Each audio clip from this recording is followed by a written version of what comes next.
You're listening to Soap Dirt, the latest in television entertainment news.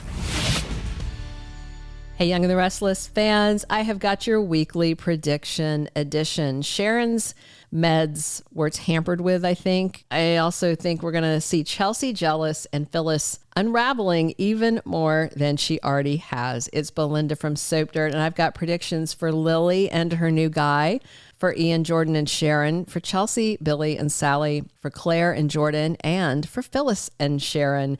And as always, our predictions are based on the promos, recent episodes, and official CBS soap spoilers.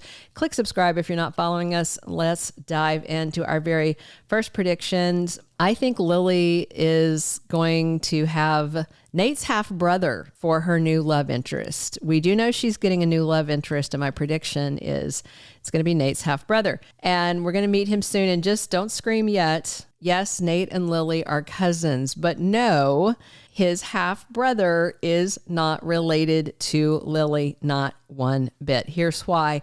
Nate and Lily's mothers are sisters, okay?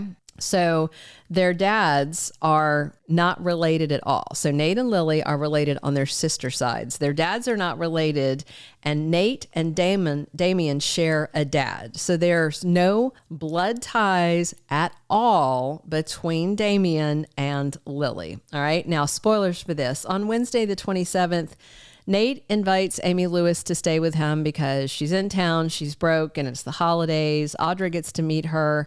And then Amy is pressing to know if Nate has decided to help her find her son before her cancer takes her life. So this Damian dude is coming to town. And if he is, even half as handsome as Nate, he should be a real hottie. And Lily has not had love in her life in a minute. Wasn't her last fling Billy? I'm pretty sure I'm trying to think if there was anybody after Billy. Drop in the comments if you remember anybody, but I thought Billy was her last. And I think that could be really interesting. And she is finally getting another guy. All right. Our second prediction.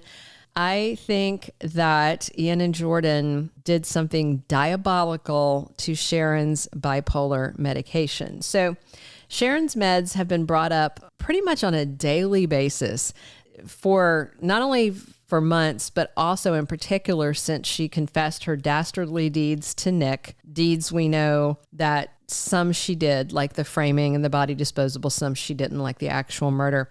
And, she told him to call Chance. She confessed to him too. And Nick keeps saying he feels like there's more to it because she's just not a killer. And he's mentioned her meds. Michael and Cricket were talking about the meds.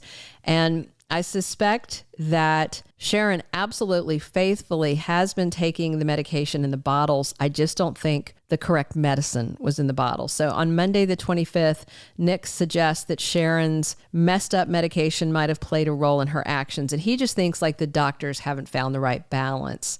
And Phyllis flips out when he suggests it. I think it's something worse. I think Ian and Jordan are absolutely responsible for Sharon's crazy behavior and for her seeing Cameron and her blackouts.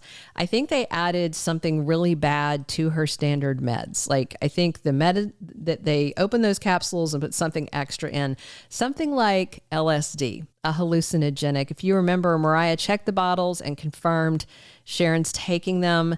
The blackouts might be from something else that they dosed her with on top of the hallucinogen, something they were slipping into her tea or her coffee or something. And they may test Sharon to see if she is taking her bipolar medications. But if you didn't know it, LSD doesn't show up on most standard drug tests. It can show up on a hair follicle test, but only on very specialized ones. And for it to show up in like a blood test, it has to be these very specialized, very expensive liquid chromatography or mass spectrometry. I can't even say the word mass spectrometry. I still can't say it. Testing. Anyway, really expensive test that you have to know that you're looking for something rare.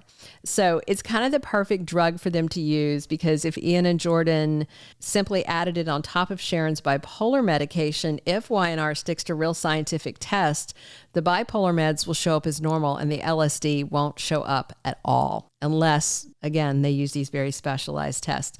Our third prediction, Chelsea loses it over Sally and Billy's romance. So on Monday, the 25th, Adam finds out, he assumes that Sally and Billy are sleeping together because they come from her room, he is assuming, downstairs, and they are making out and looking all romantic. And he sends them over some champagne at the GCAC dining room and they refuse it. Victor congratulates Sally and Billy because he wants Adam with Chelsea. So he's fine with this. So I suspect Adam is going to tell Chelsea. I mean, obviously he will. And, you know, she may turn around and confront Sally and ask if this is revenge to punish her. You know, Chelsea keeps pressing on Sally anytime that she sees her about forgiving her. And the redhead has made it clear that they're never going to be bowling buddies. Sally is not really interested in forgiving Chelsea, but she has agreed to play nice at work at Marchetti. And I can totally see Chelsea flipping out, and that might bother Adam, and that's fun stuff. So, fourth prediction, Claire, I think, is going to be set up to seem like she's messing with the Newmans again. On Tuesday, the 26th, Nikki's very eager to take over at Chancellor. And on Wednesday, the 27th, Victor is warning Claire about Kyle. And remember, Claire is very annoyed at how Victor treated Kyle. So I'm wondering if she is going to turn down the job with Nikki or if she's going to take it. Either way, we know that Jordan told Ian, they were talking about it, that Claire is her target. And I'm certain that Jordan wants to alienate Claire from the Newmans because Jordan hates them and doesn't want Claire near them. So she wants to burn those bridges, those bonds that Claire has built with them. So as far as the Newmans and Claire believe, Jordan is in prison because Ian arranged for an ID swap. So another prison is serving Jordan's sentence, and she got out on parole in that other person's name, if you're wondering how she's out. But if somebody sees her, they'll realize that's her. So she's got to stay hidden away or in disguise. So Jordan and Ian may start setting up the Newmans, doing things to them and framing Claire for it, just like they framed Sharon.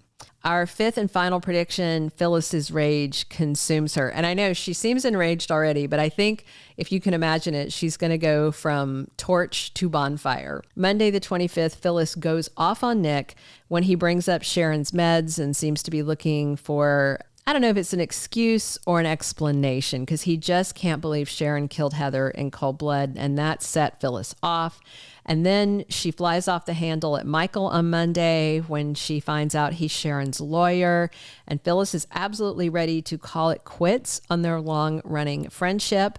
But Michael makes it very clear he's not going to drop Sharon because this is his job. And he tells Phyllis, you know, basically, if that's what you feel like you need to do, go ahead. Daniel's off the hook, but once Phyllis is out of the hospital, I expect her to go on a tear, doing everything she can to make sure that Sharon gets the maximum time behind bars, not guilty by reason of insanity or, a sentence at Fairview Psychiatric and a padded room. She wants her in orange coveralls behind iron bars. And when Phyllis is fixated, she goes all out. And scary as it seems, she might cross legal lines herself. Thank you for being a loyal listener. Follow us wherever you get your podcast, because you don't want to miss the next episode. Soap Dirt is on all the major podcast platforms, including Apple Podcast, Spotify, iHeartRadio, and more.